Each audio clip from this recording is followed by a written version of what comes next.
বিশ্বকাপের বাছাই পর্বে ব্রাজিলের পরবর্তী ম্যাচ কার সাথে হচ্ছে এবং কখন হবে, ব্রাজিলের ম্যাচের সময়সূচি এবং ব্রাজিলের একাদশে কে কে থাকছে, বিস্তারিত জানতে পুরো ভিডিওটি দেখুন।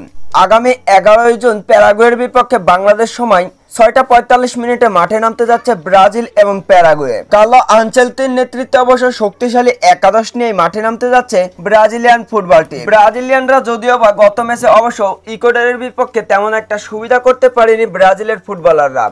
একের পর এক ব্যর্থ হয়েছে ভিনিসিয়াস জুনিয়র থেকে অ্যান্থনি কিংবা রিচার্লিসন, এছাড়াও কাশ্মীররা। তাই তো আগামী ম্যাচে অবশ্য প্যারাগুয়ের বিপক্ষে বেশ একটা শক্তিশালী স্কোয়াড নিয়ে মাঠে নামছে কার্লো আনচেলত্তির দল।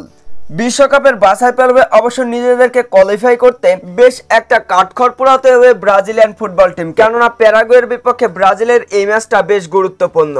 এই ম্যাচটা জিততে পারলে ব্রাজিল টিম তারা করবে বিশ্বকাপে কোয়ালিফাই। ব্রাজিল ফুটবল টিমে অবশ্য নেইমার জুনিয়র এবং রদ্রিগো না থাকায় বেশ ভোগান্তি পড়তে হচ্ছে ব্রাজিলিয়ান ফুটবলারদের।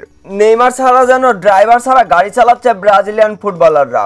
ব্রাজিলের ড্রাইভিং সিটে দেখা যাচ্ছে না অভিজ্ঞ কোনো ফুটবলারকে, যিনি নিয়ে যাবেন গন্তব্য স্থানে ব্রাজিলিয়ান ফুটবল টিমকে।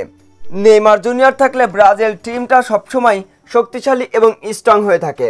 নেইমার জুনিয়র যদি মাঠে খেলতে না পারে, শুধুমাত্র মাঠে দাঁড়িয়ে থাকেন, তাও ব্রাজিল টিম অনায়াসে চলে যায় গন্তব্যে। কিন্তু নেইমার জুনিয়র না থাকায় ব্রাজিল টিম একেবারেই ছন্ন ছাড়া। তাই তো নেইমার জুনিয়রকে বেশ মিস করছে ব্রাজিলিয়ান ভক্ত সমর্থকরা। তাই তো নেইমার ভক্তরা বলছেন, ড্রাইভার ছাড়া গাড়ি আর নেইমার ছাড়া ব্রাজিল টিম দুইটাই অবশ্য গন্তব্যে পৌঁছানো একেবারে অসম্ভব।